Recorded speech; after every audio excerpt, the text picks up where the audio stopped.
Ang iba sa ating mga tao mahilig humatol ng kapwa. Lalo na sa checkpoint, nangyari sa akin sa checkpoint. Yung grupo ng mga ibang kapulisan, pinagbintangan kami na nagmamaneho ng lasing kasama yung driver ng motorsiklo. Ang iba sa kapulisan, mga abusado, pero hindi naman nila lahat ng pulis na abusado. Sa mga abusadong pulis at mahilig humatol at magbintang ng kanilang kapwa, wala kayong karapatan na magpatuloy sa inyong serbisyo kung ganun ang inyong mga pag-uugali. Ang iba sa inyo nagiging abusado, tulad ng iba na naranasan ko. Nasa loob ng sasakyan, hinablot yung driver at nilabas, pinusasan at nilagay sa gilid at parang ginawang parang kriminal. Tandaan ninyo itong ibabahagi ko sa inyong nakasulat sa Biblia ang tungkol sa paghatol sa kapwa.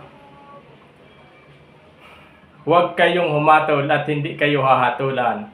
Huwag kayong magparusa at hindi kayo parurusahan ng Diyos. Patawarin ninyo ang inyong kapwa at kayo'y patawarin din ng Diyos. Maging silbi din ito sa inyong aral. Dahil kayong mga pulis na ibang abusado sa inyo, huwag ninyong gamitin ang posisyon ninyo. Dahil hindi lahat ng oras nasa posisyon kayo at malakas. Lalo na mga nakaupo sa gobyerno na hindi gumagawa ng mabuti. Balang araw, hihina din kayo. Mayroon na kahinaan ang tao. At lahat tayo ay haharap sa hukuman ng Diyos. Ito pa ang tandaan ninyo, na lahat ng bagay ay nakikita ng Diyos kahit saan tayo pumunta. Hayag man o lihim ay ipagsusulit natin sa Diyos.